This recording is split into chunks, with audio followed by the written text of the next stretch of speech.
Do not use AI in school. Don't do it.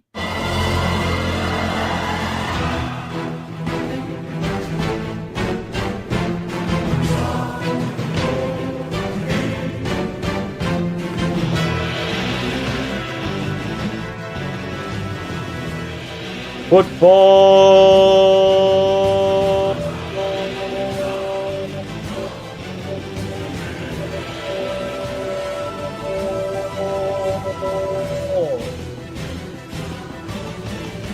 is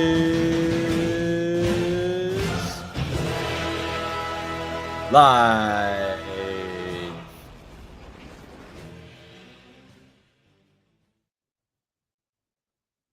Welcome, everybody, to episode 133 of Football is Life. We're having a great time. How are you? I hope you're also having a great time.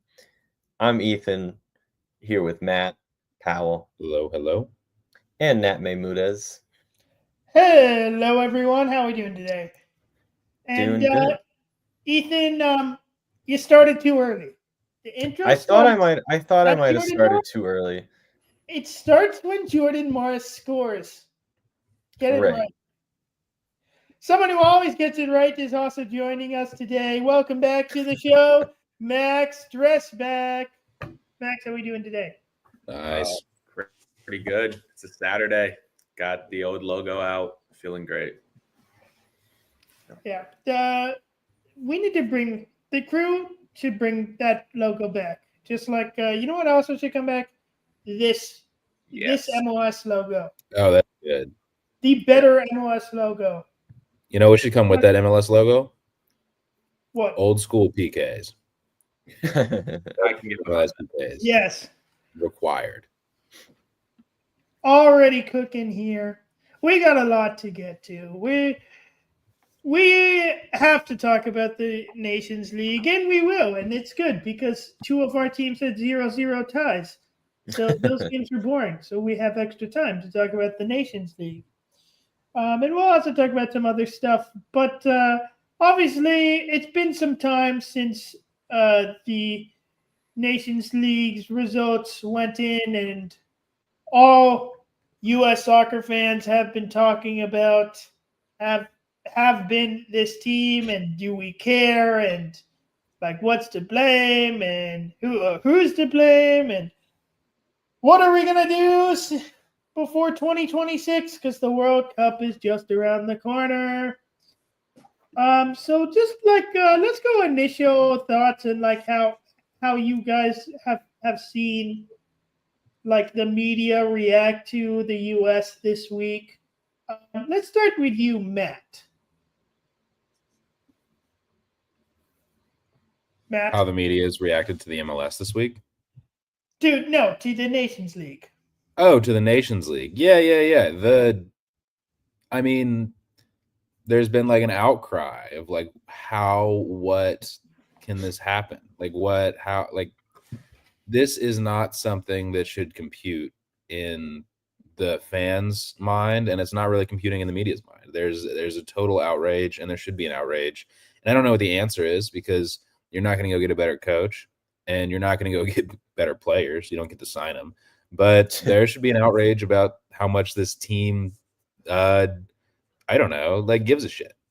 And I'm glad that there is that outrage. And I mean, I don't want anyone calling for anyone's job, because that feels like we'd be headed in the wrong direction. But everything short of demanding someone gets fired, I'm down with.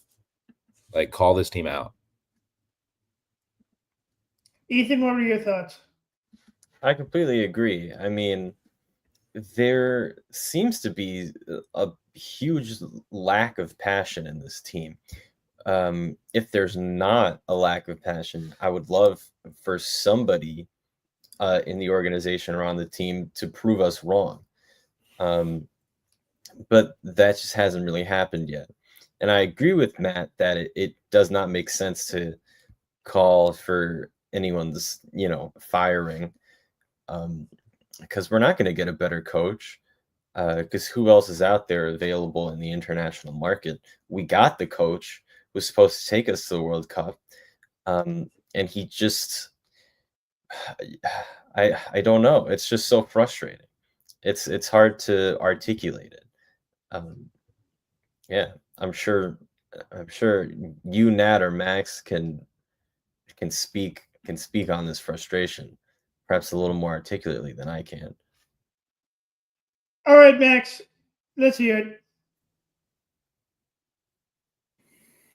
I mean, you pay $6 million for a coach, and you're not getting $6 million worth of effort. And I think that's just the bottom line.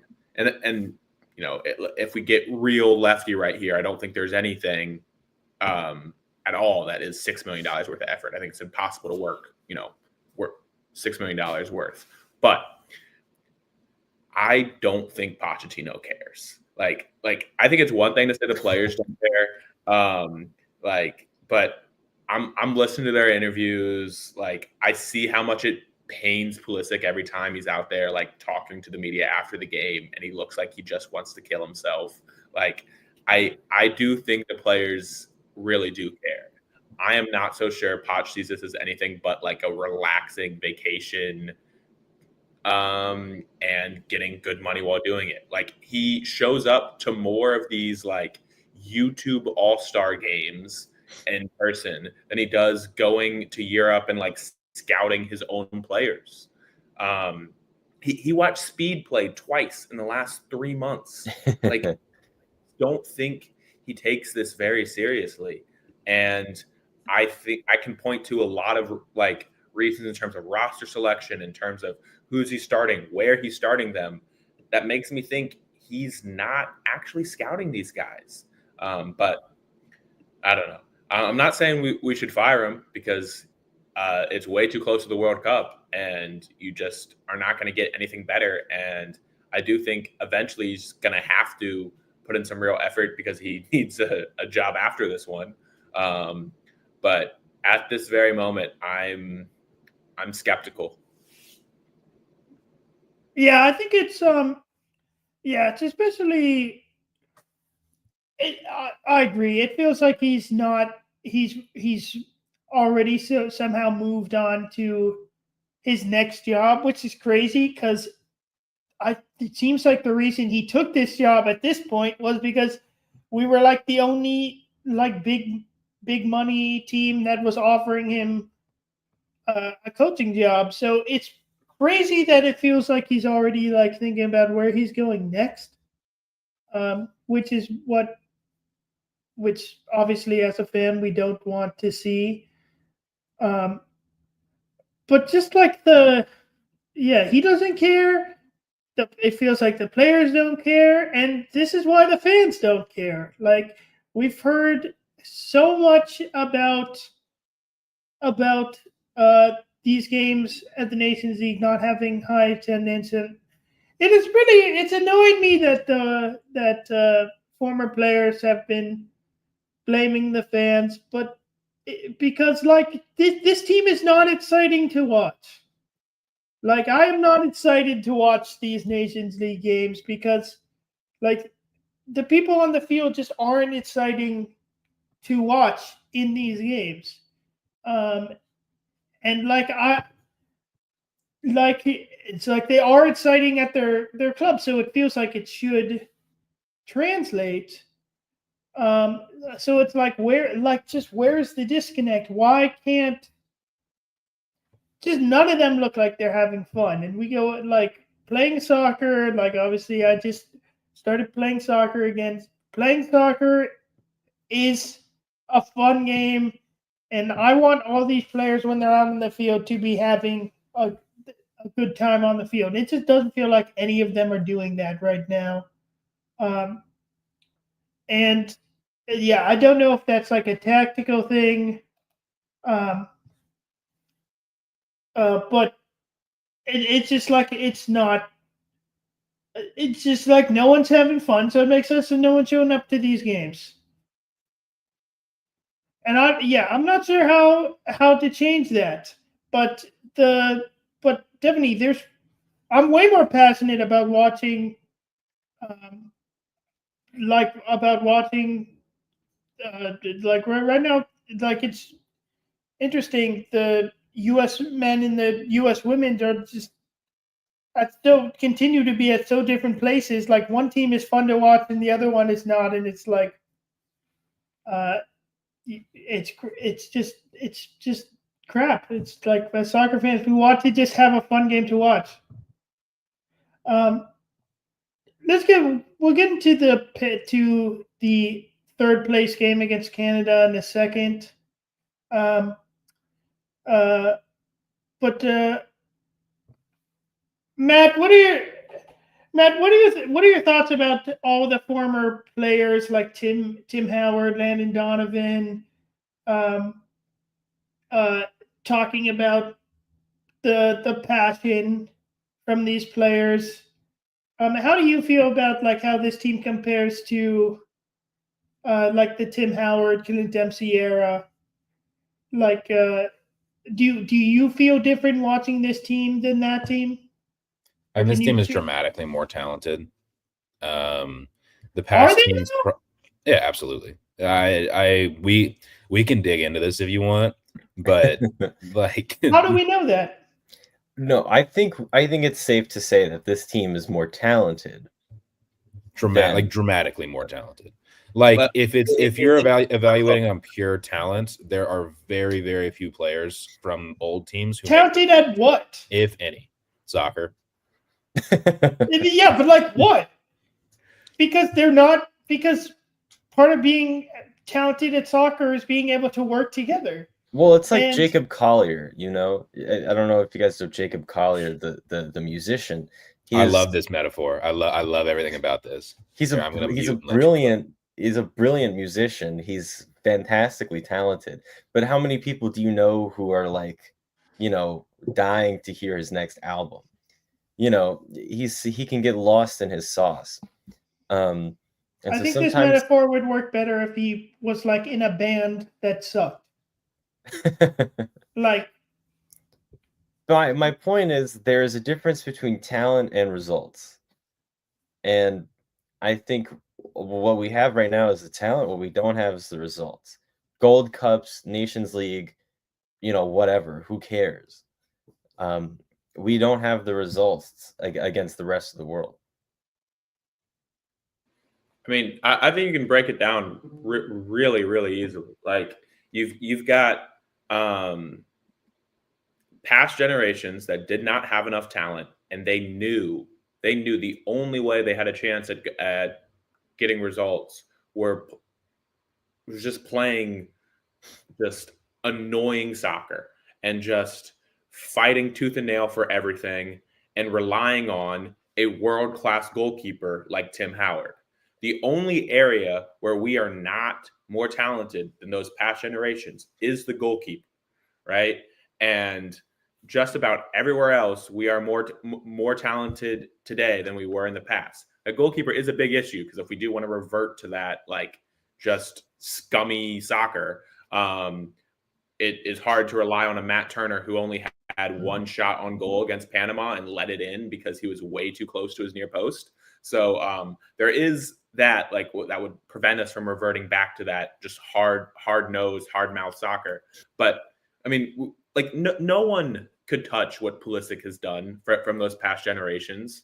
I mean, like, you think about someone like Gianluca Busio, who has like, who doesn't touch our A team usually, has like 40, 50 Serie A appearances. That guy, if he was around the same time as Michael Bradley, is a top 5 U.S. men's national team midfielder of all time, right? If you just like look at his club career, and you look at what he's like the difference between talent now is just so different. Like, it's so much more than what it used to be. But there is but the arrogance is also risen. I think there's some arrogance that we're talented enough to play pretty soccer and win, and we're not. Because you know who is also just as talented, if not more than they used to be? Germany, Spain, England is better. Like all these teams are better than they used to be. And even the CONCACAF minnows, like, as the game gets bigger and bigger, these teams are going to get better. It's easier to scout these guys, right? With more Americans going to Europe, that means you have to fill MLS teams with other nationalities. There are so many more CONCACAF nations sending their best players to MLS. And then they're getting good minutes. So then they're better for their national team, or they get scouted from MLS and go to Europe. Like, as the U.S. is getting better, so is the rest of CONCACAF. And so we still have to play hard-nosed soccer, and we've seemingly forgotten how to do it. Well, I think this is just showing just how high the ignorance is from some of these players. Because, it feels like the U.S. should be a country like, I'm going to say Denmark, as like a country who's like definitely going to be like a step. We should feel like a country that's like a step below Germany, England, France, those teams, Spain. But we should be able to, but when Denmark steps on the field, like every time they have a packed stadium because they compete hard and they play hard, like that's what we want to see from the U.S. And I've said before that the U.S. I've criticized in the first game against Panama. It's like the game plan was terrible. Like, why are we passing the ball around to a team that wants to sit back? Like, you have to just go for it, put the pressure on for them, and you have to play scrappy. Now, we have to play a little less scrappy than like full-on scrappy because, as Max has said, our goalkeepers suck right now, or they just suck compared to what they used to be. But we should be playing a way similar to the Denmarks of the world. And we have to remember, we have to feel more, we have to treat ourselves more like a team like that, rather than calling ourselves the golden generation, because that's not helping anywhere. I am sick of hearing that anymore, because like, you guys can say that the team is better than it used to be, but in my eyes, I will call the other generation the golden generation, because they were just that much more fun to watch. And I have so much more respect for that team. And what they did in 2014 was so unexpected in the group of death that, like, I think calling them the golden generation is totally fair, even if this team kind of has more talent. Any thoughts on that? There's a lot more talent. Well, if they played each other, that old team would lose by a significant margin, I think. Yeah. But yeah, like I agree with the respect thing. I agree that this team, I don't know if I agree that we need to play like we're an underdog and we need to park the bus and counter and rely on like gross looking soccer. Like I'm a fan of playing. I wasn't saying that. That's not what Denmark does. Denmark does some of that. But I think you should play. I think the difference is you just play hard. You win second balls in the midfield. You like commit tactical fouls like early in a build up if you need to. You play scrappy and you get yellow cards and you do what you have to do to win. And it doesn't have to be gross. But you know, you have to try really hard to win soccer games, because the other team's going to try harder if you don't. And I know that this discourse is all around working hard right now, but I do think like this is even under the Berhalter era with this team. I think there's just a real big issue of playing teams worse than us. We're not good at playing teams with less talent than us. When a team sits in a low block, we don't break it down. We never really did it with Berhalter. We don't do it now.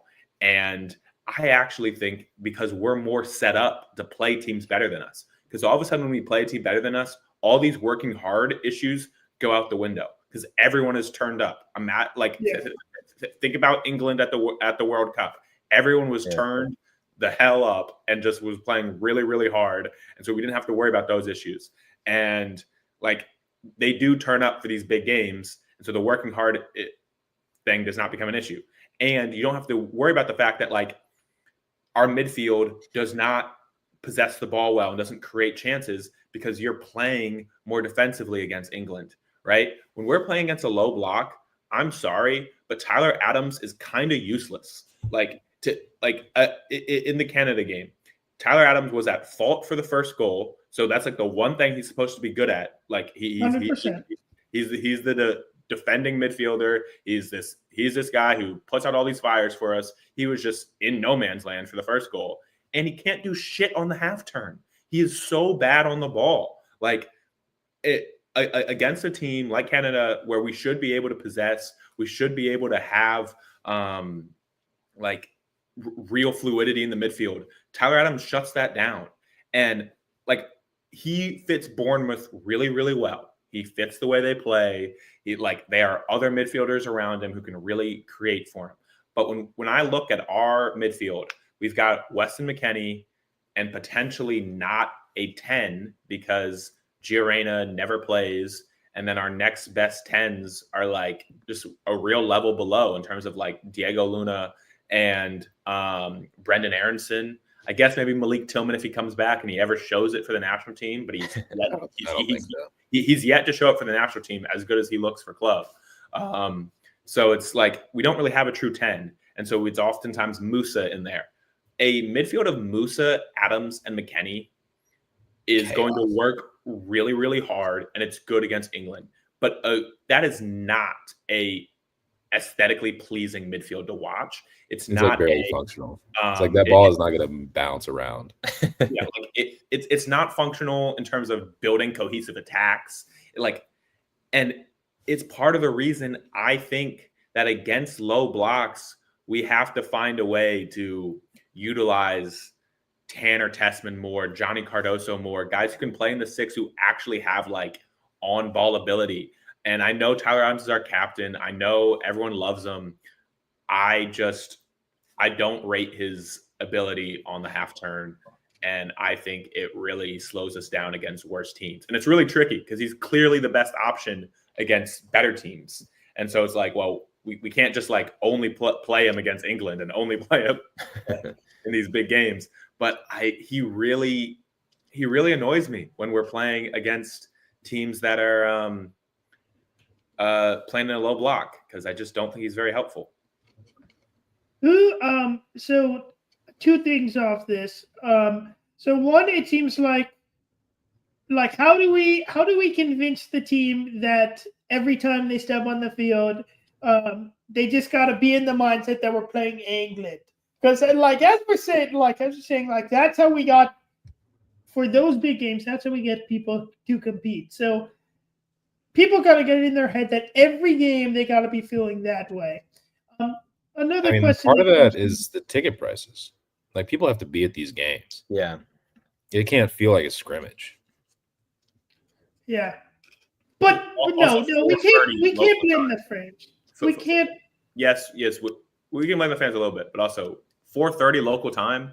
Like, come on, like that's ridiculous. Yeah, but no one's going to. But like this is a problem with the nation. I'm not blaming the fans. This is the problem with the Nations League. Like, I should be excited to go to see the USMNT play, just in general. Like, I've seen the USMNT play in person once. It was during the Copa America Centenario. It's the only time that they've came to Seattle in my lifetime. Actually, I guess they played US Panama in qualifying. But like no one's gonna travel. No one's traveling to go to this game. No one's traveling from the East Coast to go to this game. Because this tournament is just not big enough like that. I want to ask about captains, about the U.S. captain. Do we think that Tyler Adams should still be the captain? Do we think Christian Pulisic should be the captain? Or do we think someone else should be the captain? Give it to What Rob. do you think, Matt? Yeah. Jedi. Jedi is a shout. Max, what I do also you think? don't really care. I don't Doesn't think matter. captains matter as much as like people say. Like I think as long as Tim Ream is still on the team, he's going to be a leader, even though he Bro. is not going to have the armband, right? And I'm not saying he should be Yeah. on the team, but that's like an example of somebody who doesn't have the armband, but is still going to be a leader. I just don't think the captaincy matters that much. But I think it should always be somebody who is diplomatic, because the new FIFA rules only like really allow the captain to talk to the refs. So I actually I think Tyler Adams is a good captain. He does well in interviews. He does well talking to the refs. Pulisic doesn't Mostly keeps his head. Pulisic is not He's a whiner. He's a whiner. He's not very good at this. Tim Way and Serginho Dest, our right side, are prone to losing their heads, possibly. So let's not make them the captain. So I think Tyler Adams makes sense, and I think Jedi would make sense too. There's just something a little like nationalistic of me about having an English accent represent our country as captain. I'm not sure that I feel great about that, but I think Jedi is a good shout. All right, let's talk about. I want to talk about some roster decisions for this game against Canada. I think two big mistakes by or two decisions I'm not happy with Pochettino. Are about first, Matt Turner starting in goal for this Canada game. Matt Turner. He is at fault. He should have. His positioning is bad against Panama. He has to make one save in this game. He's got to make that save. This third place game does not matter. If Zach Steffen is sick, play Schulte. Schulte is playing right now. He's playing very well right now. With Matt Freese not there, give Schulte a shot. He is playing just as good to be able to play in this game. Give Schulte a shot and go, especially after Matt Turner's performance. It's benching Matt Turner a little bit, but it's just, and starting Matt Turner makes a whole lot less sense when you move Sargent to the bench and you bring in Patrick Azimand. Benching Sargent for his performance in the first leg, which obviously Patrick Azimand came in, he had more chances than Sargent. But benching Sargent for the third place game and not benching Matt Turner, it's just absolutely ridiculous. Makes no sense. Max, thoughts on those decisions? I mean, those aren't like my biggest problems with the roster, but I'm just not 100% convinced that we have someone who's like obviously better than Matt Turner. And if we do, it's someone who's also named Matt and he wasn't here in camp. And that's Matt Freese. I'm a Columbus Crew fan, and I'm not sure I rate Patrick Schulte above Matt Turner. He's more match fit, and he's playing. Wow. He's playing regularly, so I wouldn't be against starting Schulte over him, but I'm not that mad at the Turner start. I do have an issue with benching Sargent. Sargent scored a goal in. I know it was waived for offsides, but he wasn't offsides. Tim Way was offsides. To Sargent, that was a perfectly good goal. He created a couple other good chances. Everyone talks about this goal drought. He's only played 200 minutes since the World Cup because he's just always been hurt. So this goal drought is kind of a myth, in my opinion. He really just has not played that much since the World Cup. And so that's why this goal drought for Sargent has seen such a big deal. And I'm sorry, playing Brian White over Josh Sargent is just a ludicrous decision. Ajiming's fast, and if we're being totally honest, Ajiming's finish was a bad finish. He got lucky that Dane Sinclair didn't make the play. But my biggest issues with the roster are not you want these players to take this game seriously. You want these players to take this as a trial run for the World Cup. Then when you have 3 injury replacements, why are your 3 injury replacements Jack McGlynn, Max Arfson, and Brian Gutierrez?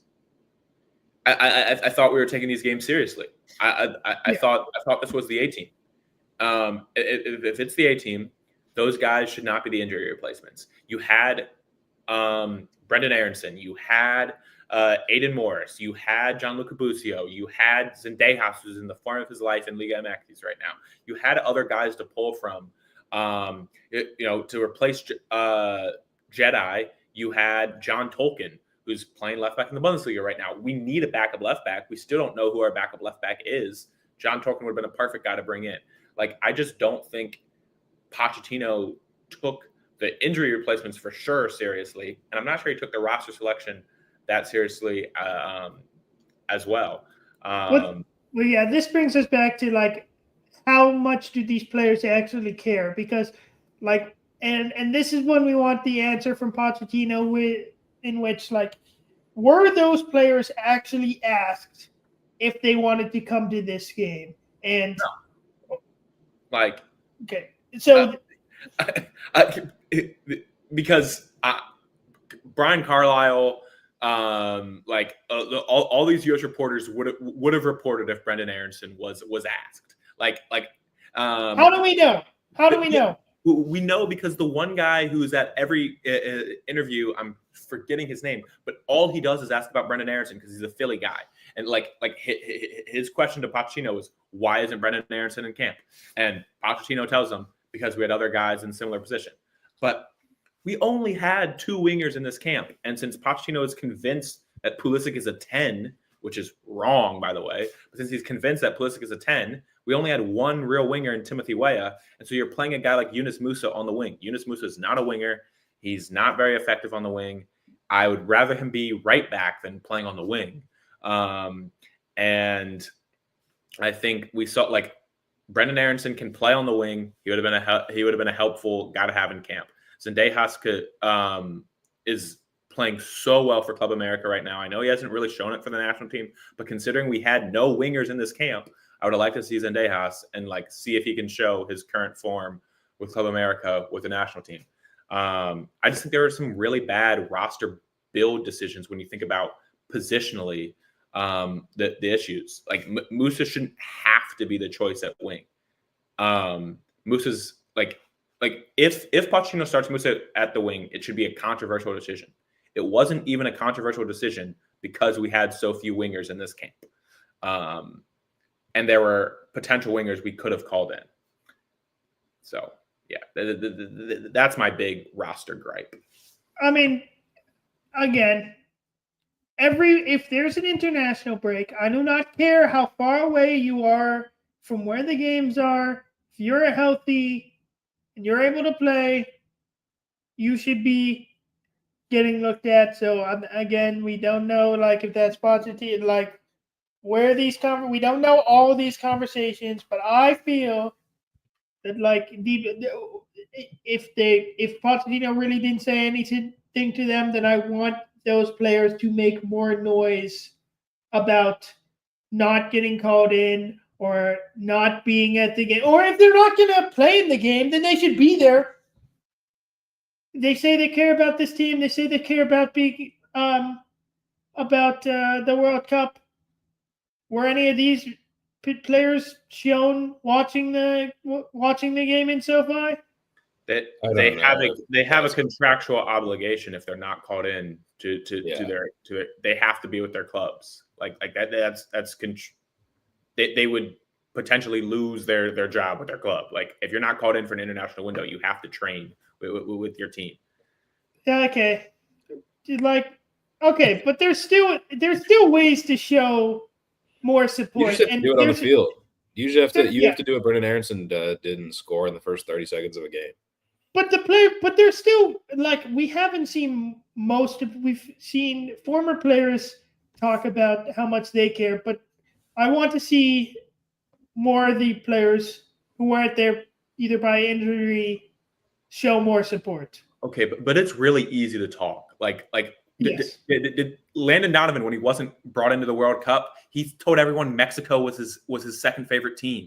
Like you know what? Like I am sick and tired of Landon Donovan. I am so tired of Landon Donovan. He is arguably the U.S. men's national team GOAT, but every time he talks, I want to just throw him out the window. Like, he is so frustrating. Like, he is clearly so jealous of Christian Pulisic. He is so jealous of this generation being called the golden generation, and like him not being given the respect he thinks he deserves, when like he was too scared of Europe multiple times. Like, he had some success and was like, oh, I'm going to go back to my comfortable pocket in MLS.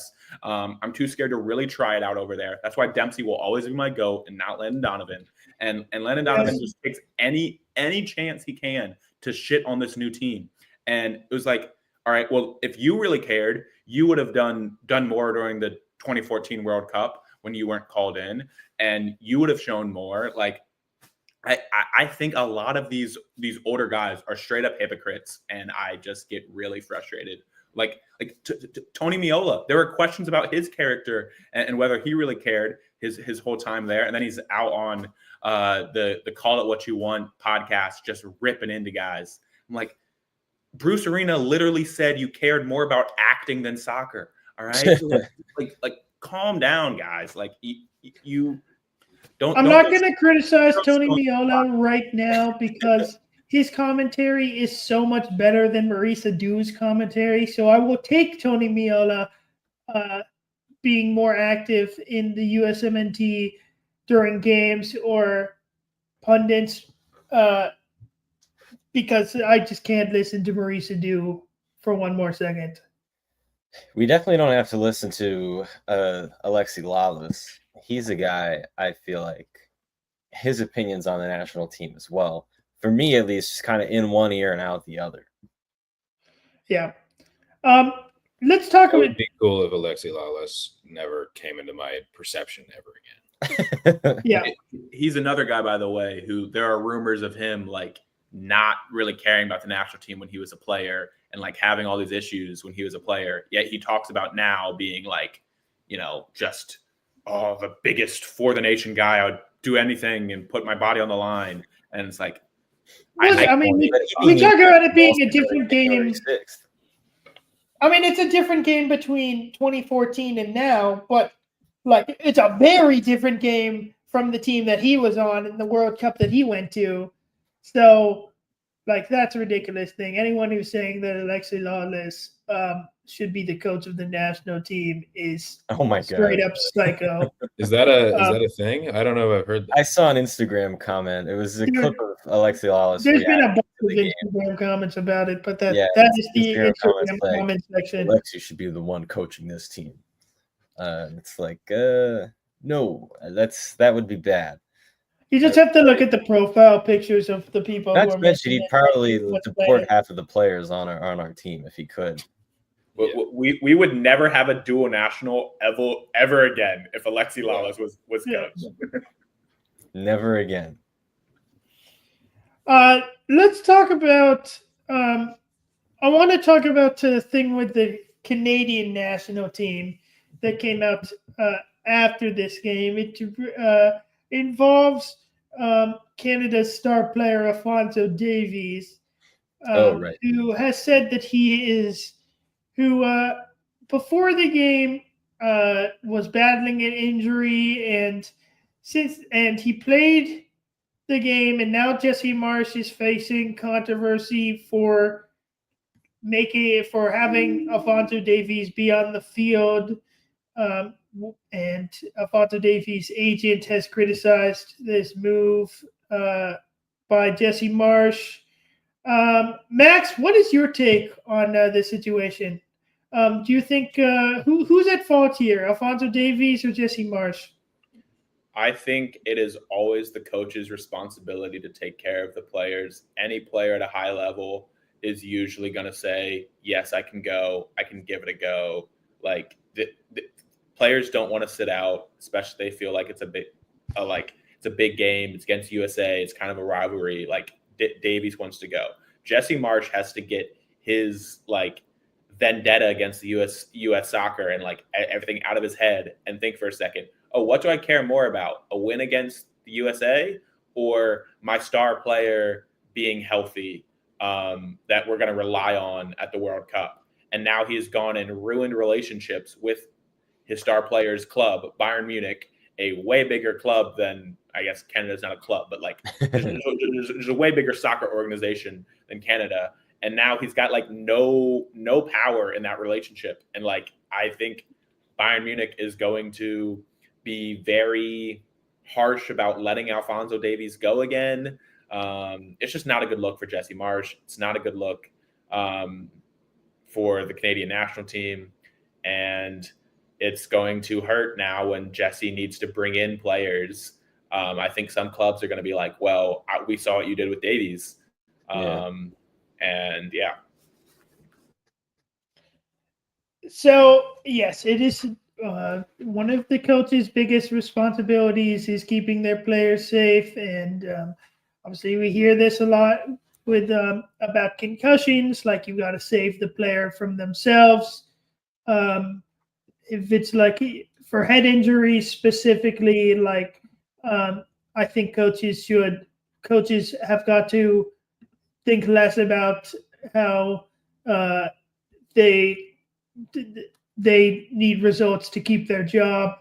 They like head injuries specifically, like they got to err on the side of caution more recently. For this scenario where it's not a head injury, and Alphonso Davies was like definitely feeling shaky before this game. Alphonso Davies is a grown-ass man. Like, if he feels he can't play, he's got to be able to say to Jesse Marsch, and he is someone with the stature that, like, if he says like, I don't think I should play today because that will hurt my club career and I'm not going to be 100%. He's got to tell that to Jesse Marsch. Like, that's hard for me. Like, as a player, like you just say you can't whine about no. playing on an injury when you're Nobody's aware. whining. Nobody is whining. Okay, it's whining. You were texting about this, and I disagree. The only people who are whining are Bayern Munich. The only people who are whining. Bayern Munich are whining, and yes, his agent, Alphonso Davies' agent, is whining. It's different. Alphonso Davies' agent was saying that Alphonso knew that he was dealing with this injury and was on the fence about playing, and that there was pressure for him to start from the coaching staff. I don't think he named Jesse Marsch specifically. I'll have to look at the post again. But he was saying that there was pressure from the coaching staff on Alphonso Davies to start this game. Davies' agents also doesn't have to walk onto the field. He does not have to walk onto the field if he doesn't feel he can play. So I don't want to hear that he was like forced but then what play. What is the coach gonna do? You're not gonna play for me. You'll you won't start again for this national team. I think if you're injured, if he says that and then Jesse Marsch says like you're not gonna play if you're healthy, you're making this up, like then it's a Jesse Marsch problem. I don't think it reached that level. I think it's already a Jesse Marsch problem. We all know Jesse Marsch is a crazy son of a bitch and would actually not start Davies. like he would, if he thinks Davies is like not giving his all for the national team.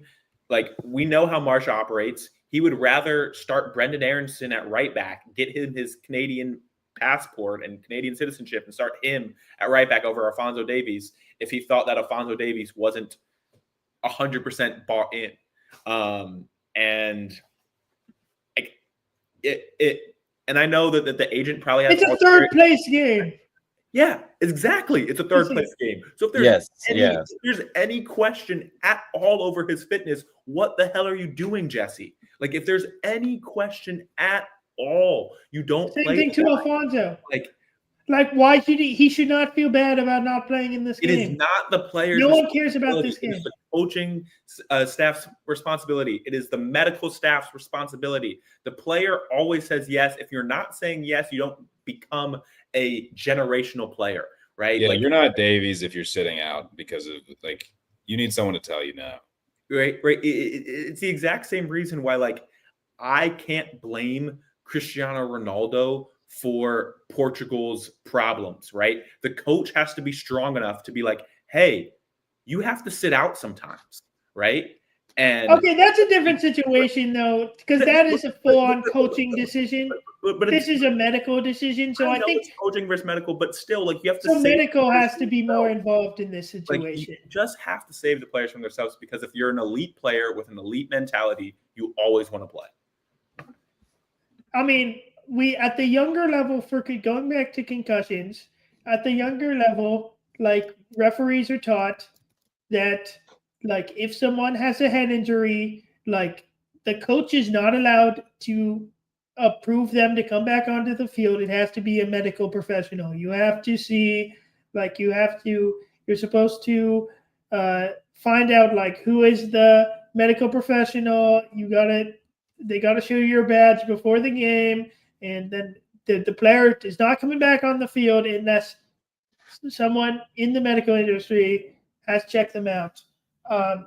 So, like, I think so in this situation, like, when it comes to concussions, like, it should, like, the coach should be, the coach has to save the players from themselves, but also the team doctor, they also have to, like, they have to put the player first, and, like, it's tough, but it seems, but, like, if there's any doubt for injury in the future, like, they should be telling the coach, like, no, like, it shouldn't be a question it shouldn't be the coach decision at all. For me, for this situation, it's more on the player, and then secondly, it's on the medical staff. But I mean, it's not surprising that Canada is doing a bad job handling these decisions, because that's the Canadian Federation as a whole. They're making all the wrong decisions in how their organization is run in general.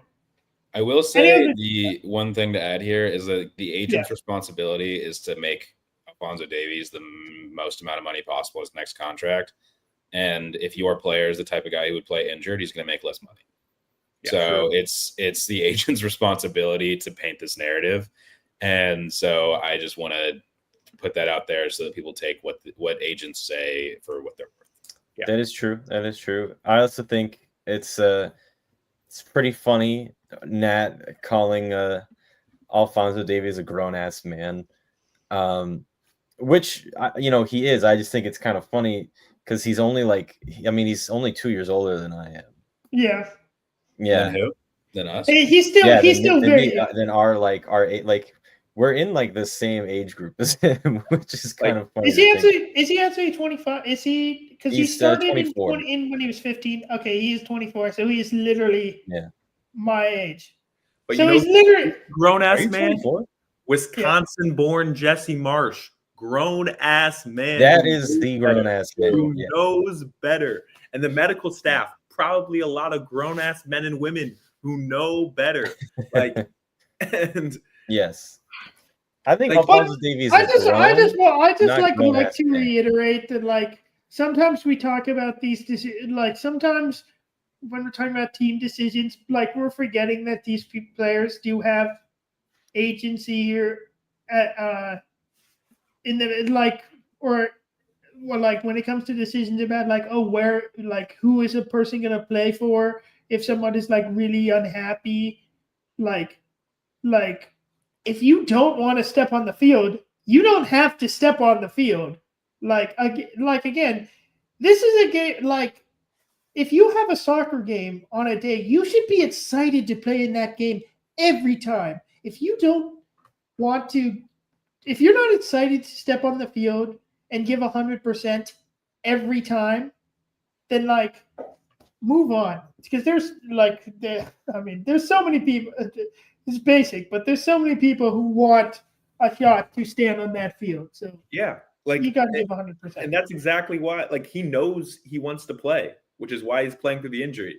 He knows that there are a ton of Canadian players who also want to play and would play through an injury to get the chance to play for the national team. I mean, your whole point about concussions, like at my high school, it was so bad that people purposely bombed their concussion baseline tests so that way there would be no way to prove that like we had a concussion.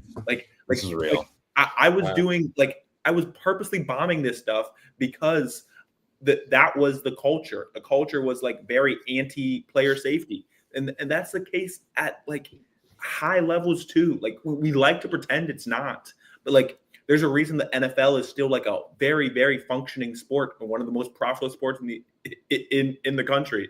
Like, I mean, like we don't care as much about player wellness as we like to pretend we do. Like, Yeah.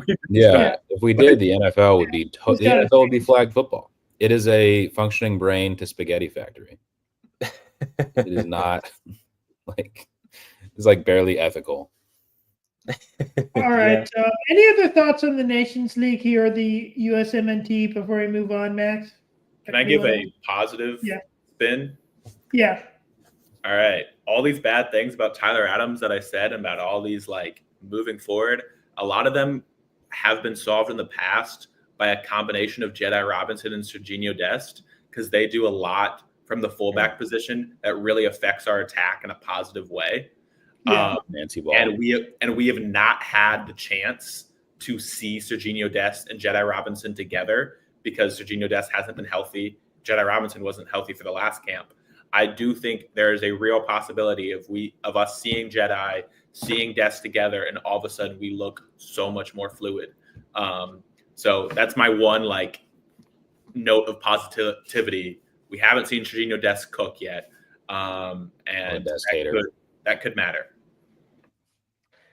That's a great point. That's a nice positive moment, Max. Yeah. Just to counter that, I just want to say Chicago has 3 wins this season. They just took down the team that had the most wins and was undefeated in the Vancouver Whitecaps. So Berhalter is cooking, guys. Maybe Berhalter was the answer. You can leave that there. All right, we're going to move on now. We got some Boston news to get to because Boss Nation of the NWSL has finally changed their name. They listened to the fans, and their new name is the Boston Legacy. Only a little bit of a step up from Boss Nation. It is a step up because Boss Nation is just that bad. But Ethan, as our resident Bostonian, thoughts on the new name, or have you seen any? Is there anything in Boston? Have you seen anything? I take a little with the legacy these days. Bostonian, I gotta say, I know I've lived here for a couple years at this point, but what's the number? The number matters. Well, it depends on where we're starting the number, because if we're counting the years of college where I was in a dorm room, it's a bigger number. But if we're counting the years that I've had an apartment here, it's a smaller number. It's 5 or 6. It's 5 or 6 years. It's 5 or 6 years, including the college, including the dorm years. It's 5. Yes. Yeah. Yes, you're in Boston. I am in Boston. Yeah. I do live here part time, but I would not call myself. It's a fifth of your life. It's a fifth of your life. But have you seen? Has there been anything? Wow. Have you seen anything in Boston about the Boston Legacy there? No, not really. Well, no, I don't think so. Well, yeah, I guess there's not really any guerrilla marketing campaign or anything like that. I don't know. It would be cool. I mean, I support it. I think Boston Legacy is kind of a lame name. It's just like, what do you mean? Like, I don't know. It's just weird. I don't know. Boss Nation already was kind of weird. I don't know, like, what the focus group was, or the meeting of minds that they had that led them, all these months later to come up with legacy. Yeah, I don't know. It's weird. Yeah. Yeah. The PR firm that has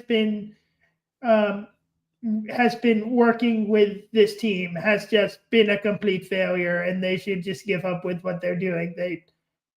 Because this is just such a joke. I mean, their legacy is that they were the first team to actually listen to their fans because they did such a bad job the first time. It'll be interesting to see when they actually make a logo. What they Yeah. in general, I think too many teams these days are going for the singular team name, or like you can't go wrong with like an animal name or a plural name, in my opinion. Those names are more fun. They're easier to make a mascot. I don't know how you're going to do a mascot for the legacy. If you do, there's better names. But Max, what do you think? I am eternally grateful for how bad Boss Nation was, because that came out like a couple days before Salmon Bay FC did their announcement, and like I was a part of that, and I was like super like there were a couple like Meg Linehan and like Sarah Spain and like popular like women's football journalists who used our USLW release and was like, "Hey Boston, this is how you do a team reveal and a brand reveal." Right? I was like, "Oh, thank you Boston for screwing up so bad that it makes our release look even better." But it's weird to call yourself the legacy without having played a single game yet, because like, what legacy do you have? And like I don't think it's a great name. It's better than Boss Nation, but yeah, I don't. But one thing that helps this time is that they didn't drop that like disgusting video about like Boston having so many balls or whatever. Like, I don't know who thought that was a good idea. That was a bad idea all around. There's literally a bunch of other. There's other. Yeah, it's just I don't know what they were thinking with that. So many misses. They didn't drop that video this time, so that helped. Yeah. I'm very happy that also with the name change, they are not able to make shirts that say "Girl Boss Nation." I feel like that I would have just absolutely hated that, and just goes against or just goes backwards for I feel like what the NWSL has succeeded with. I would have bought that shirt though. I mean that's hilarious.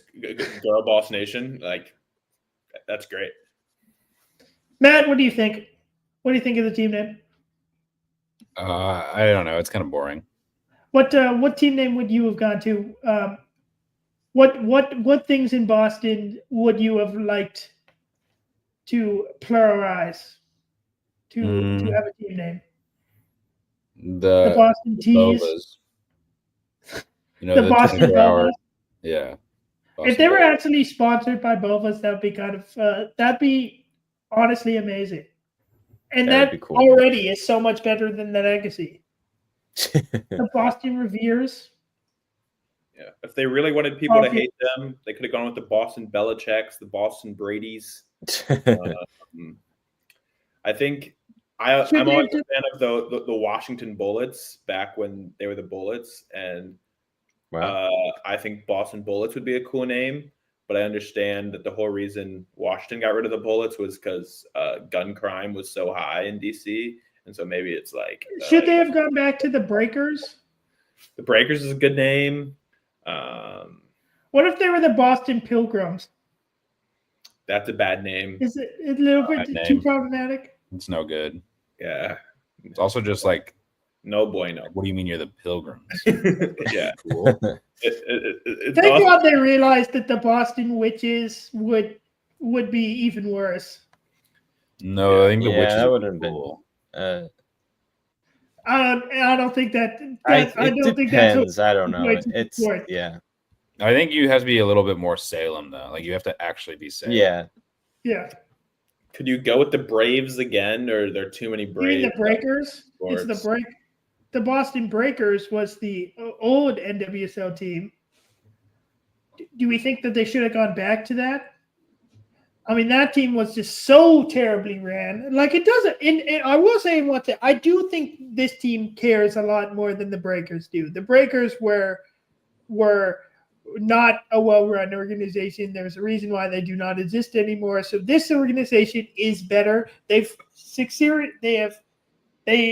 royally screwed up in many ways, but they definitely care more. And I think when they do enter the league, like I do think they are doing good things for the NWSL, and they're doing good things for Boston soccer. The fact that with the new stadium coming in and like that they've been, a lot of it is like with their push is why the New England Revolution might get to play in a stadium closer than Gillette. So like we got to give them a lot of credit for what they're doing in Boston. Because having a soccer stadium where you can actually take the T to is massive for Boston. Yeah, I mean, Any other thoughts? Take the train to Gillette.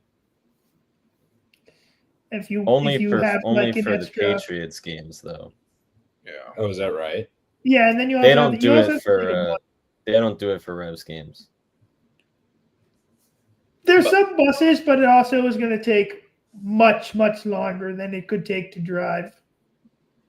Also, they would do it for Revs games if Bob Kraft paid the money. Like, I mean, the biggest issue with the Revolution is that they're owned by a guy who just does not care about soccer. Bob Kraft could not care less. Like, yeah, honestly, one of the things that makes them. I mean, we talk about interest in the national team. It's funny how the team in MLS whose the logo is the most similar to the national team has about the same amount of fans at their games. And yet, somehow the national team is playing so many games at Gillette Stadium, and they never come to Seattle. Makes no sense. Yeah. I mean, that game would have sold out had it been in Columbus or had it been in Cincinnati. There would have been had it been in Seattle. Had it been in Seattle, it would have been. I think there would have been a better crowd than there was in LA. They sell out Geodas every time they're in Geodas. Yeah, that's true. But at the end of the day, I know my narrative, right? Like the Revolution, they're super patriotic. They suck. The U.S. men's national team, they're doing the Trump dance. Their captain's doing the Trump dance. All of a sudden, they do the Trump dance. Now they suck. Like I know my narrative. That's all. I saw that tweet. I love that tweet. And I think also we got to put out. They just got to CONCACAF. It's all about money. But we got to stop. Another thing that's not helping is doing the doubleheader for these games. The Mexican fans are going to eat up. Like they want to go to the Mexico game, so they're going to buy tickets, and it makes no sense if you're them to show up early to watch the U.S. play. So, like, this is another. The way that they're doing tickets for this is also a mistake. Yeah, I mean, the only time a doubleheader works is if you have like at least semi-incentive to like go to one of the games. Like when the Reign and the Sounders do a doubleheader, people buy tickets, right? And they're Sounders fans, but they like the Reign, and they oftentimes wouldn't get a ticket to a Reign game. But it's like, oh, now I have a ticket to the Reign game because I bought this doubleheader, so I'm going to go to the Reign game, and the Reign get better attendance for that game. So it works really well. Like that is an example of where the doubleheader like ticket pricing makes sense. But no Mexican fan like really has the incentive to go watch the U.S. play Panama. Like, and it works a little bit better for the Gold when the Gold Cup does it because there's a little less time in between the games, and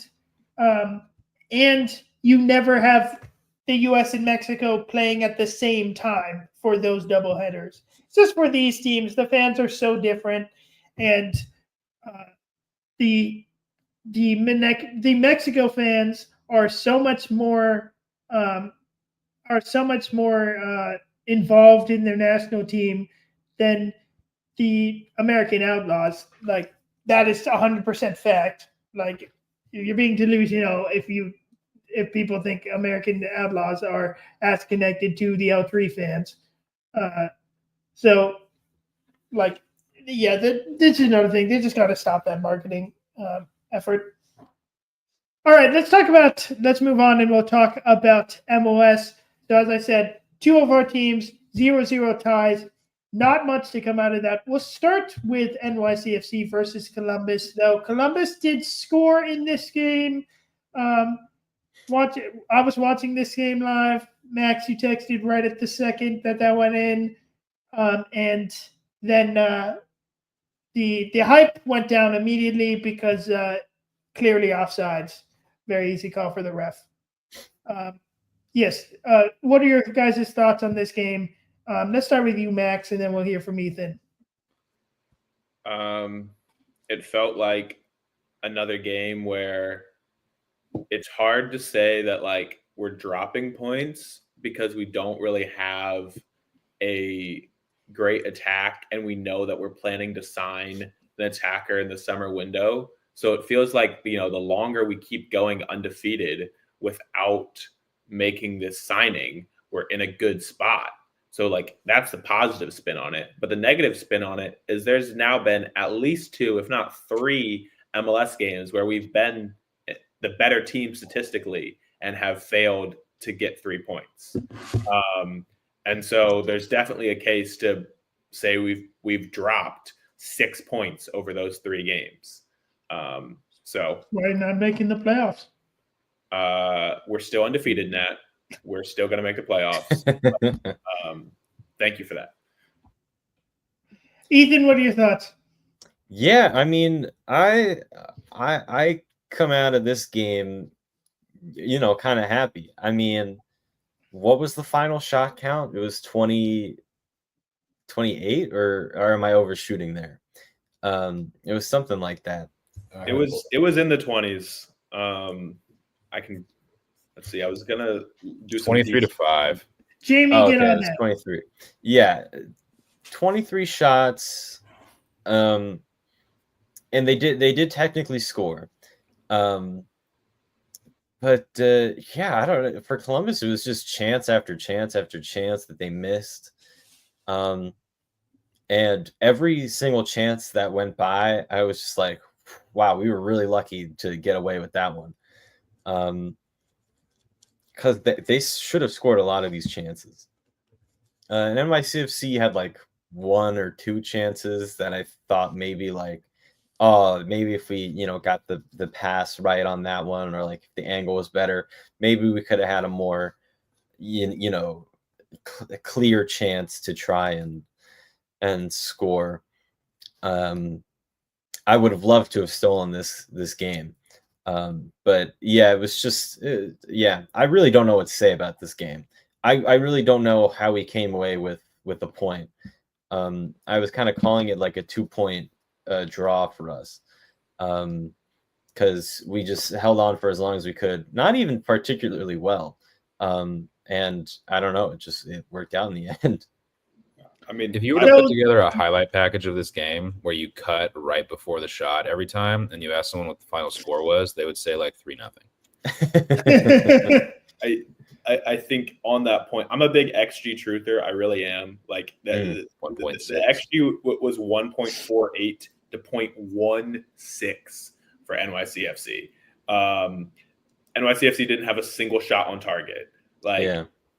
I am trying to fill myself with the positivity of we're still undefeated, we're not losing points, and we're gonna sign a big we're gonna have a big signing in the summer. I'm trying to like think from that perspective, but at the same time, there have been 3 games now where we have like won the XG battle by a lot and have come away with 0-0, 1-1, and another 0-0 draw, and that is frustrating. Yeah, so many Well, chances yeah. going wide or going over the bar. It's surprising. I mean, I know there was a big miss in not having Farsi for this game. I don't really know if you had Farsi, if the shots would have suddenly been more on target. But yeah, and NYCFC are also a little depleted this game, and yeah, I was happy to come away with a tie.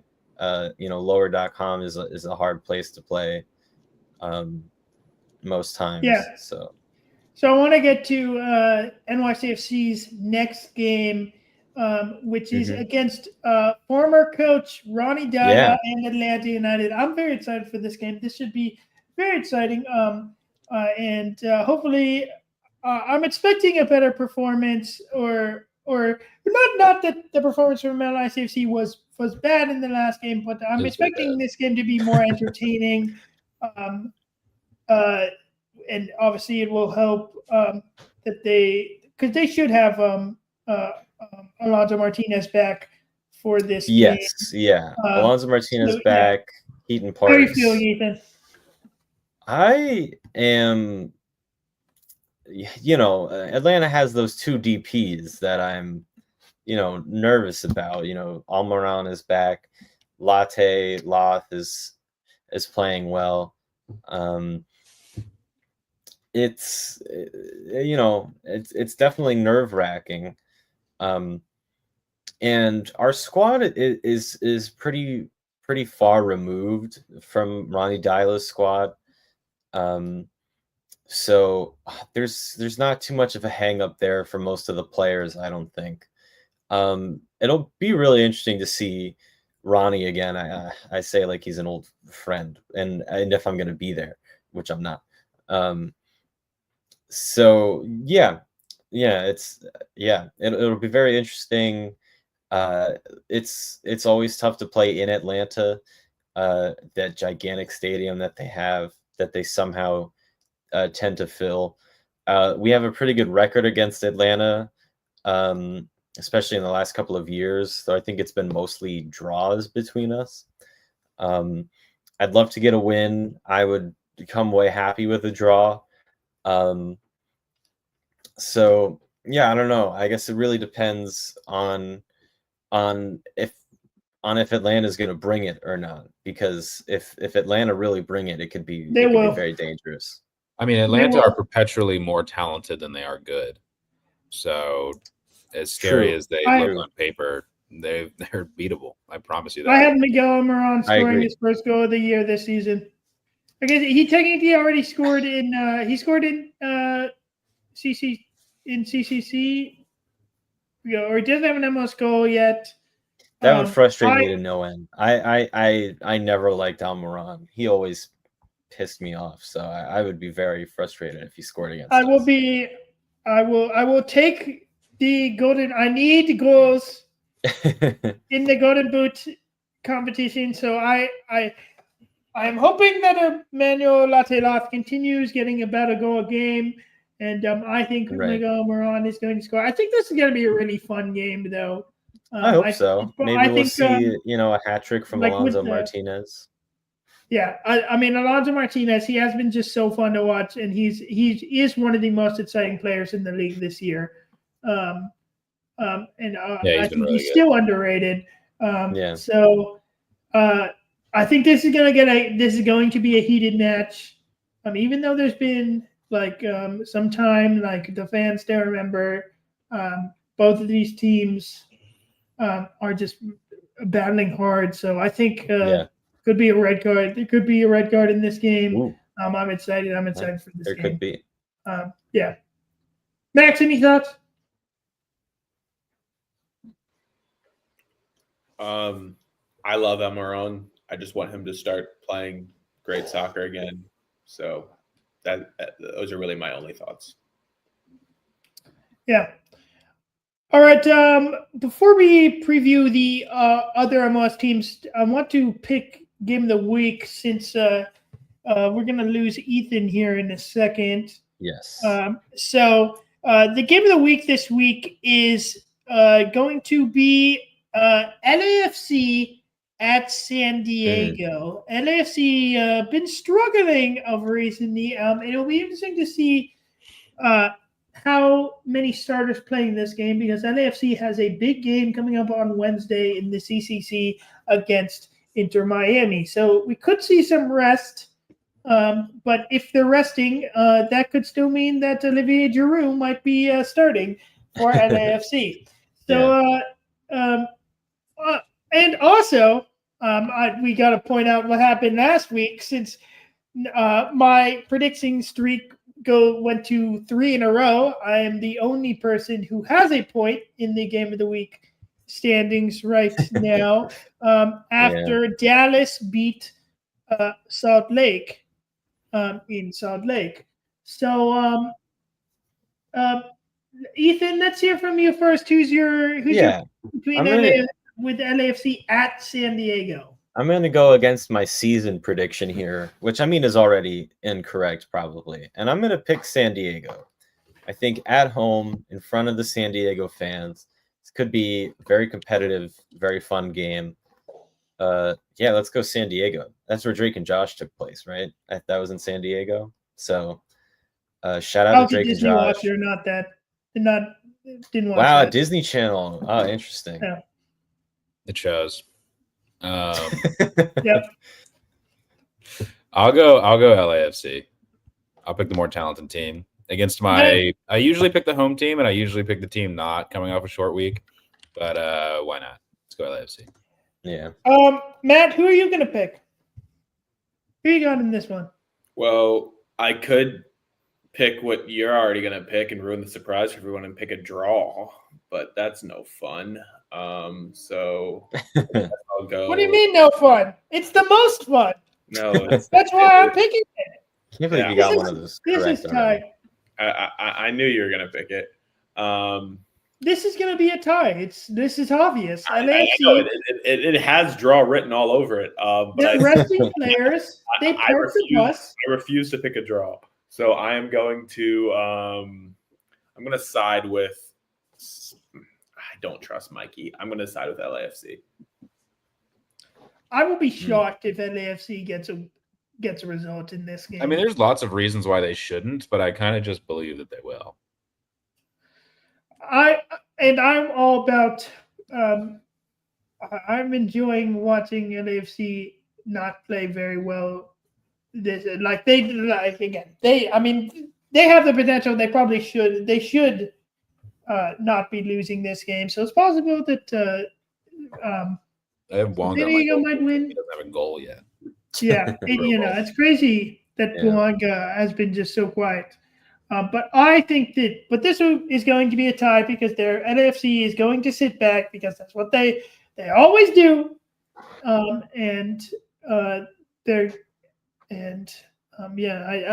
Diego is just not as talented to put 5 goals past LAFC. All right. So, yeah. I got to peace out, guys, but great seeing you as always. Thanks for coming back on the show, Max. Have a good rest of the show. And see you next week. See you next week. Football is life. Let's go NYCFC. All right. Nice. All right. Now that Ethan has gone, it's time to move on to the only one of our teams that got a win last week in Nashville, SC, beating Montreal 3-0 and subsequently getting the Montreal coach fired. So we have first coach dismissal of the year. Little surprised that it was Montreal that it happened first. But Matt, what are your thoughts on this result? Yeah, I don't really care too much about Montreal. It's interesting that the coach firing happened here because I believe there's stadium renovations, so they haven't played a home game yet. Mm-hmm. So that's a tough spot to be in as a team, to go on a road with it. Nashville did it when they were building Geodis. They played their first 10 games of the season on the road or something. And it's a tough spot to be in. It's a really tough spot to get fired as a coach. But they weren't picking up any points, and I don't think they'd scored yet or something. So, yeah, Montreal was bad. Nashville are the most fun and maybe the best version of Nashville we've ever seen. And I said that last week, and then they affirmed it against Montreal. I said last week, this is a win they should absolutely get, and they should get it convincingly. And I don't believe that they will.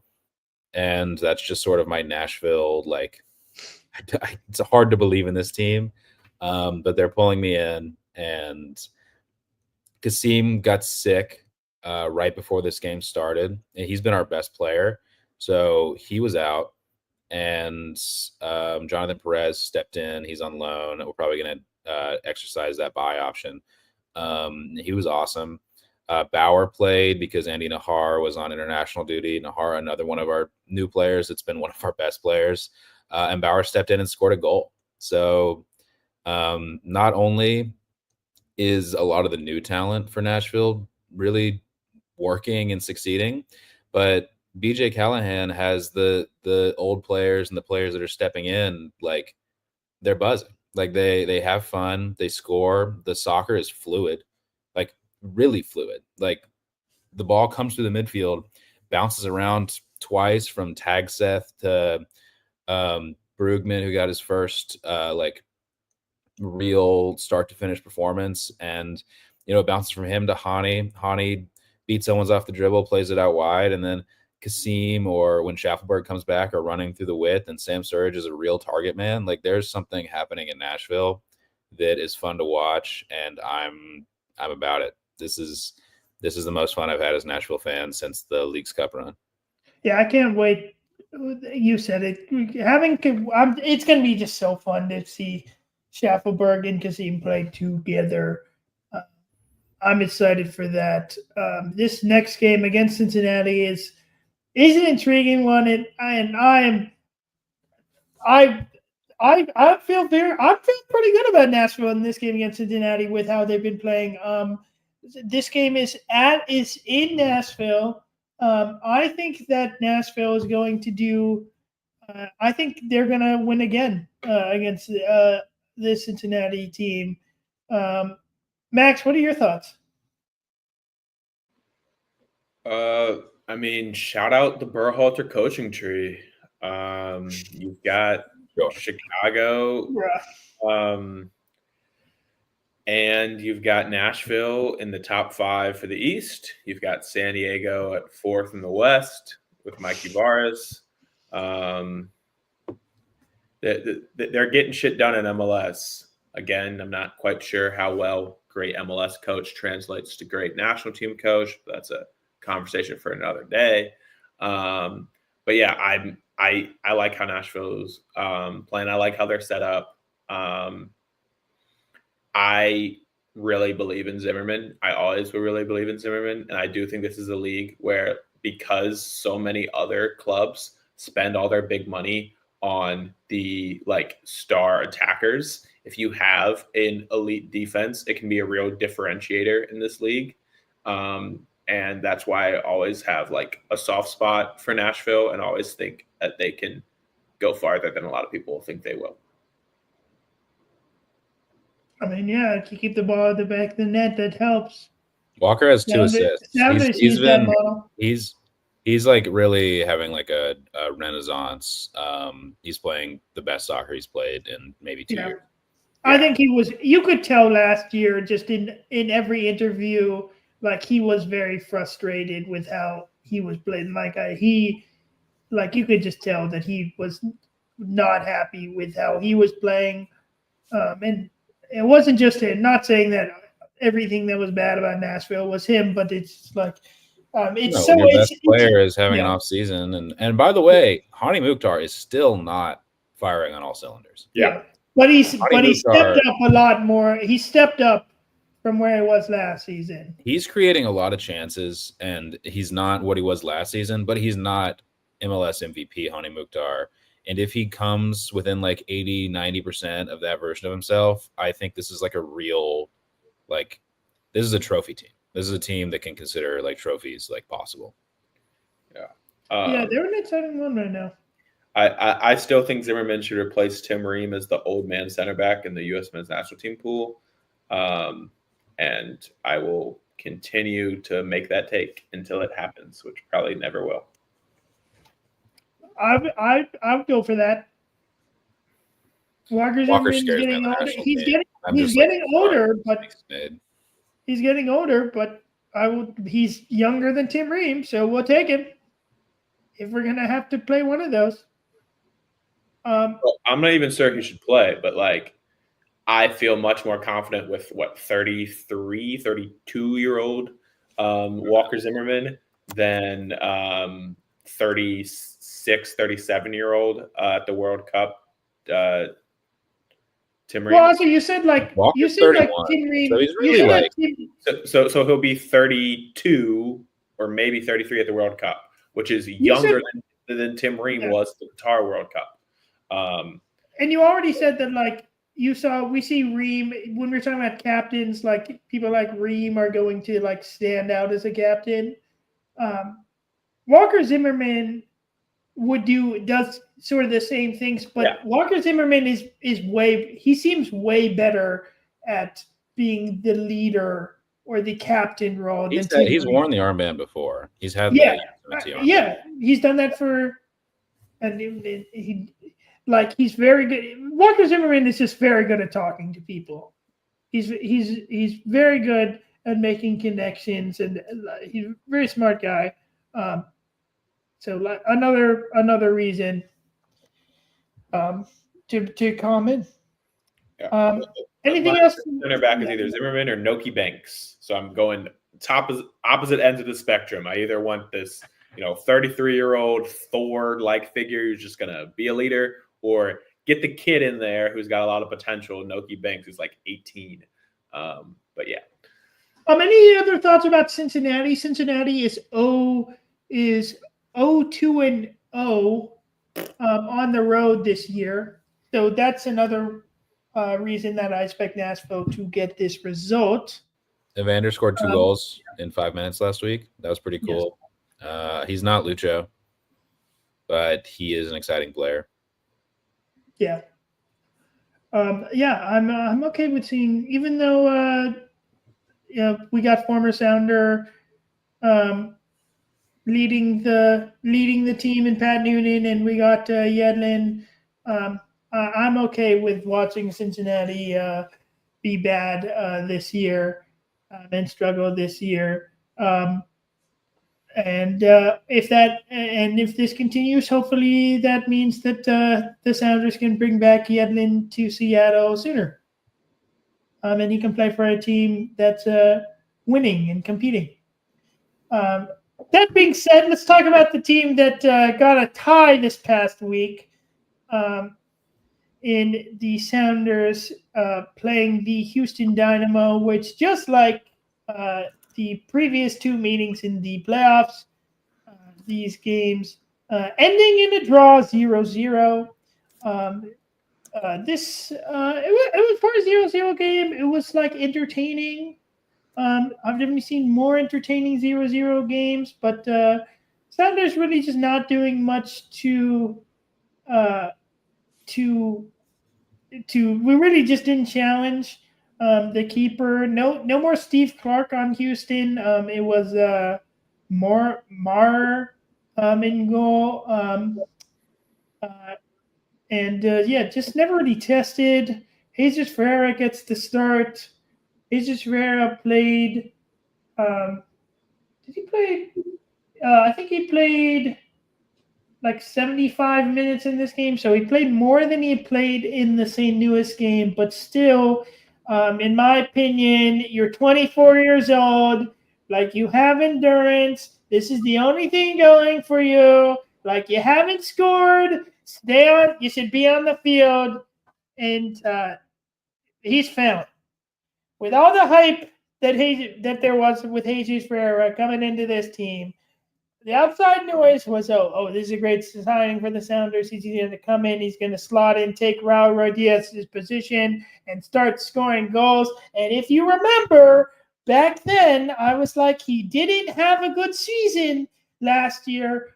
And I wasn't the only one. That was most of the Seattle media was talking about, like, this is the move that we're going for. While the Nashville media was like, this is a great move. And that is what has happened so far. Now, it's not it's still very early. There's still only 5. We're 5 games in, so there's still plenty of time for him to score. 5 games that he's not really played in that much. He played. Okay, he played. He's starting the minute. He started the game against a Houston team and the St. Louis team who he should be scoring against. Like, yes, he was playing more minutes in CCC to start the match, but also in that, and he's had like splashes, but the hype that he was getting at the beginning, I said it was unjust then, and it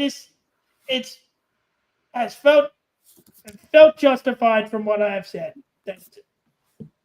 I'm trying to give him respect. I want to root for him, but he is giving me nothing to root for. He had a lot of bad passes in this game, specifically. He's dropping, like, you can say, like, the different problem that he's having to drop back to get on the ball, but then also, like, he's dropping back too much at stupid points in which at the moments where we need people to be in the box, he's got to be in the box. And, like, people will say, like, oh, his best position is being that, like, false 9 position. Like, that's what he likes to play. But he also has to understand that at this current moment, the Sounders do not need a person to create like that. We need people to be in the box, cleaning up goals, and putting it in. He's got to play that type of finisher role at this moment. So at the moment, do not drop back, be by the goal, and finish the goal. If any ball goes across the face of goal, you have to be there. That is what he should be doing at this current point. So at this point, again, he should be playing 90 minutes. He's got to put the ball in the back of the net soon, because this is just pathetic. Max, do you have anything to say about it? Yeah, I think, one, you're never going to let us forget how much you hate this signing. You bring it up every week, and I don't know, like 3 assists and 6 starts in all comps. That's not a bad ratio. Like that really isn't. It's not like setting the world alight. but he calls himself a forward. So forwards assist goals. Like they're like Forwards should be scoring goals. He's a very traditional, like, false 9. Like, no one should be shocked if you, like, oh, Ferreira has more assists than goals this season. No one should be shocked by that. Now, should he be scoring some goals this season? Yes. Does he need to get, Danny Musovski should not be leading him in goals. Yeah, sure. Ferreira needs to get to 8 goals this season. Yeah, he needs to get to 8. I think that's fair, but, like, it's very important to remember when you're frustrated with Ferreira's goal count, he does things that, like, I'm sorry, I like the guy, but Jordan Morris isn't doing it. Like Jordan Morris is not getting 3 assists. Jordan Morris is lucky if he gets 3 assists on the season. Like, oh, come on. There's just a... But he's making up from that because he's putting in 13, 15 goals. I know. And, like, Jordan Morris is right now a better striker than Ferreira. But I think it just sucks that Jordan Morris got hurt, because Ferreira is the perfect guy to be feeding Morris chances. And I do think there's a real scenario where they work really well together. And it just has not culminated yet. But also the thing is with Morris is one thing that fakes teams out with Morris is, like, Morris looks tired a lot, but, like, Morris always looks like he's giving 100%. And that's partially why Seattle fans love him, is because, like, every miss, like when he does miss, which is not often, like, he lies on the ground for 5 seconds with his hands behind his head, And it's like sometimes it's like, okay, Morris, you can get up already. But it's like he really, really loves this team, and like he has a fight in him, which I just don't feel in the same way with Jesus Ferreira. And it's just like right now it feels like the intensity has not been there for Ferreira. There's been many times so far in this season where he just has not moved to the ball and receiving a pass, where he like leaves he is stretching a leg out to try and receive a pass, where it's like just move to the ball. Ferreira. But the other thing I want to add here, which I think is also interesting, is I do wonder about Ferreira if other teams are thinking that they can get in Ferreira's head, because we have seen Ferreira, other teams be quick to antagonize Ferreira, and he has been getting frustrated. So this is another way that I've been frustrated with him, where he's like, you got to stay calm, dude, and you can't let teams get to him, because right now it also feels like he is a liability for the team, because teams know that he is frustrated. So that's another reason I am upset with him. I think I think it's just a very but Morris and Ferreira, you're just gonna have a hard time comparing them. Like Morris is a athlete who scores goals and is, you know, lacking in the technical abilities of a proper MLS footballer. He still doesn't have a weak foot. He still struggles with some areas. Ferreira is like the exact opposite. He is not really he's below average as an MLS athlete, but technically is probably 90 plus percentile. And they're two very different forwards, which is why I think they should work well together. And I hope it happens. Well, I mean, it's very easy to imagine.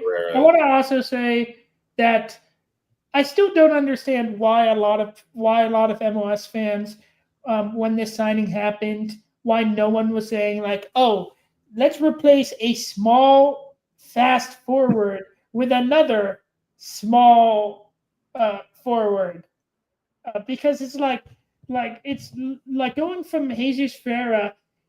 Going from Raul Diaz to Jesus Ferreira is also funny, because Jesus Ferreira he's not tall. He's not faster than Raul Diaz. Or maybe he is now. Maybe it's closer than it once was, but he's just young. It's not. Yeah. You got to get younger, and besides for the fact that they are both Latino and short, they're not very similar players. Raul Diaz is much better. Is a clinical number 9. He is a selfish player. He is much better. He does not care about linking up with others. If Jordan Morris is open, he will shoot while 5 people are surrounding him and not pass to Jordan Morris.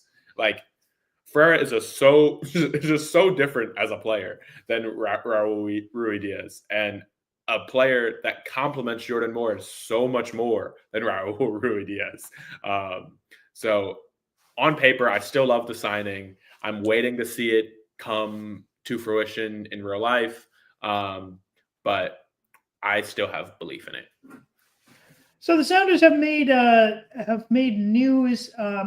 There is could be announced as soon as next week. I thought there was a chance that something could have been announced yesterday.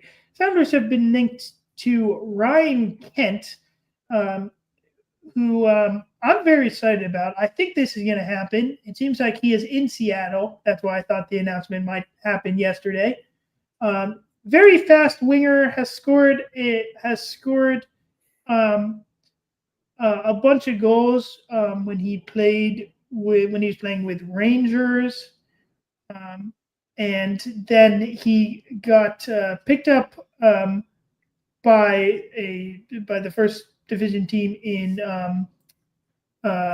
Turkey, and the only reason he has fell out of favor with Jose Mourinho, and that is why he's available now. But I'm very his speed is very fun, is very intriguing to me. Watching highlights of him reminds me a little bit of Brad Smith, even though he's more of an Ryan Kent is way more of an attacker than Brad Smith. Seems really fun to root for. I love how close his name is to Roy Kent in general. So I hope that this gets announced soon, and I will tell you, with the injuries right now, having another player like this would be fun. And this he's more of a name the Sounders have gone after recently, and it's been a while since the Sounders have targeted someone. I mean, he's not close to the statue of Femi Martins or Clint Dempsey, but I would like the Sounders to. I wouldn't be opposed to the Sounders targeting someone of that stature or a little more name recognition to try to help get more fans into the seats at Lumen Field, and then just get Sounders fans more excited about what's going on. And I think that would translate to results, because the Sounders just in a rut right now, and we are a better team than how we're playing. Just got to get out of this rut. Any thoughts, Max, on the Ryan Kent possibility? I mean, I think you always have to take good stats at Rangers or Celtic with a heavy grain of salt, because those are the only two good teams in that league. So you always have to think about it from that perspective. I always look at somebody how do they do in the Old Firm derbies? If they're getting goals, if they're putting good performances in those games, then okay, then maybe they are legit. Or the occasional Europa League game or Champions League game for Rangers, how is Ryan Kent looking in those games? I think that's the best way to truly evaluate him. But it's a name I'm familiar with because I watched way too much Celtic and Rangers when they've had Malik Tillman on their teams, Austin Trusty, Cameron Carter-Vickers. So I've watched a lot of these Old Firm derbies, and he's always a constant figure. Not saying he's been great, but he's just he's in the 11. He's in. So I don't know. I think it's a good signing, especially if you can get him for cheap, which is what they're doing. So yeah, it makes sense. A lot of players hurt for Seattle. Yeah. He feels needs. So the Sounders' next game is against San Jose. The San Jose Earthquakes won their first game of the season and then lost all their other games after that. I guess they had one tie in there. But so obviously with that bad form and the Sounders going to San Jose, things can only go horribly wrong for the Sounders. Last time they played, San Jose tied the game in late stoppage time. The Sounders have not beaten the Earthquakes in, I believe, their last 7 matches. We've talked about that RSL is one of the Sounders' bogey teams. It's the same thing with San Jose. For some reason, we just cannot play well against San Jose. So I'm very scared going into this game.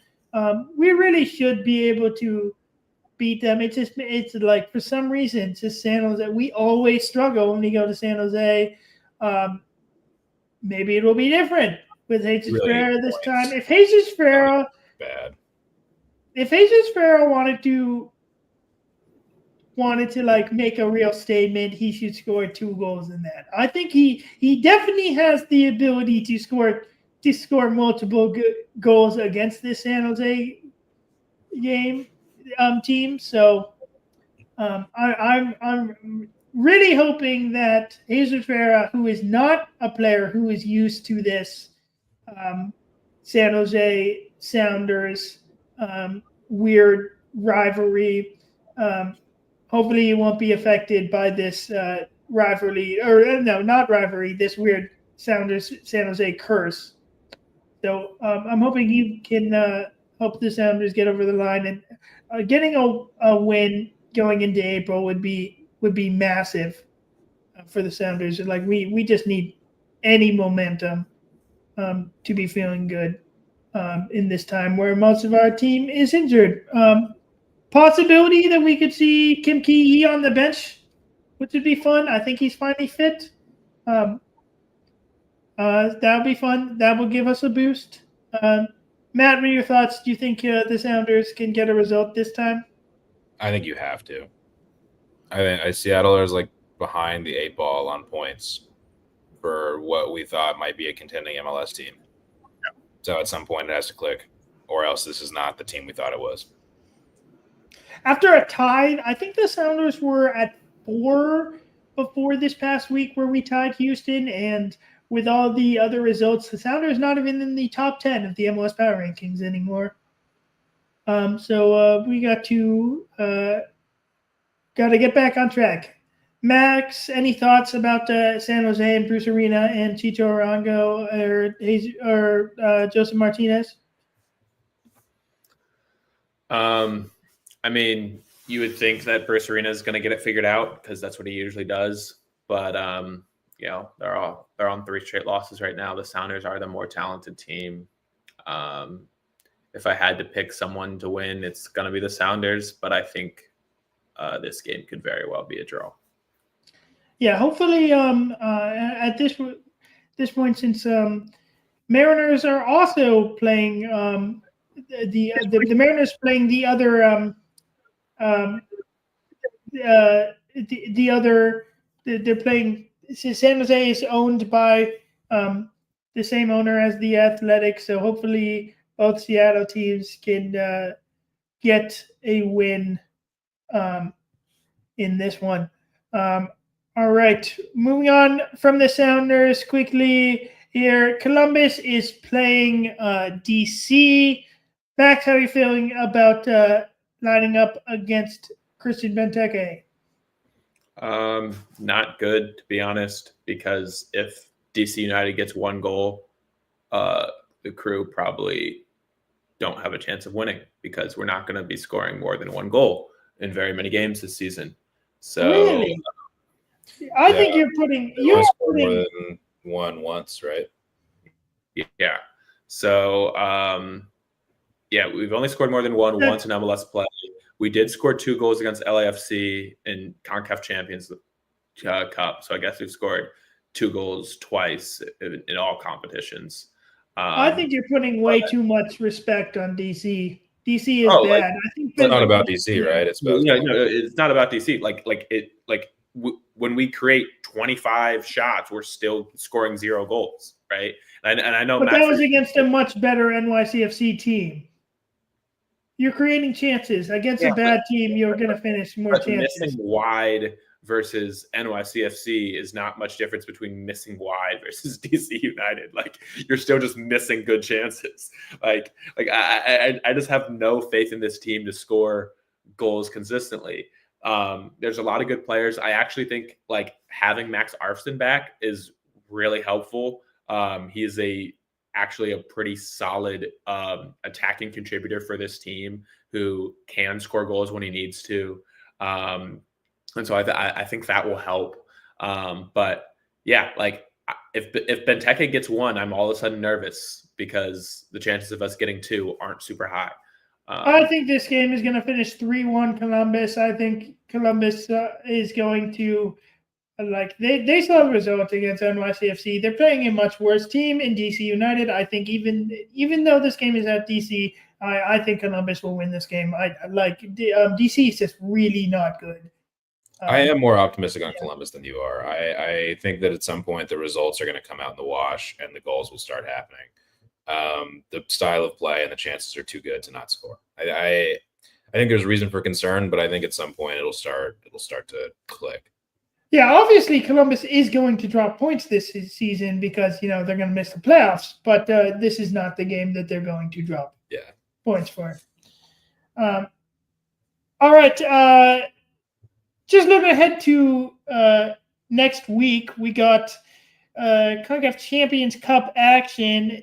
Again, the Galaxy playing Tigres, first leg in LA, and LAFC versus Miami, first leg in LA. And we got Vancouver hosting Pumas.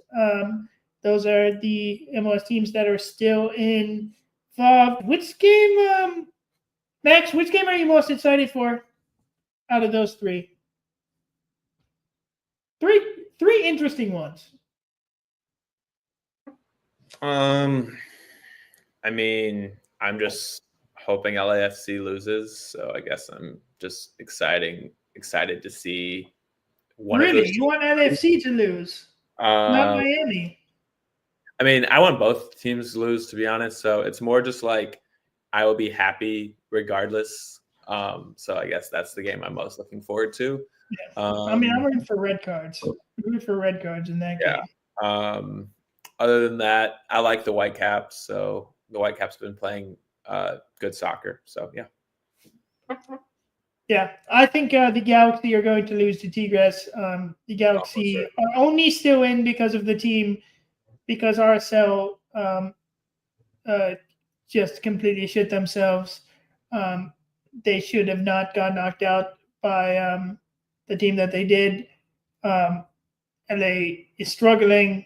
Tigres is very good. Tigres should get past the Galaxy. If not, it's a failure on Tigres. Matt, what are your thoughts? Who are you rooting for in LAFC versus Miami? I'm rooting. I don't know. That's like a really exciting game. Should be a lot of fun. I'm always a Messi fan, even in MLS.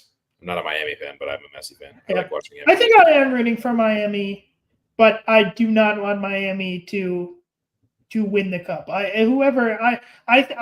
feel pretty good about the chances of Tigres or Club America being the one to lift this tournament. But if Vancouver wins CCC, that would be awesome. That would be kind of awesome. Portland would absolutely hate that.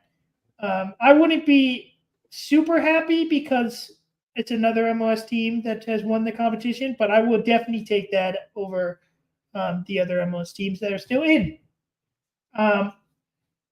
Also, so U.S. Open Cup Round 2, that's also happening. We will talk about those results. We'll see if the Tacoma Defiance is able to get a result against Spokane Velocity next week.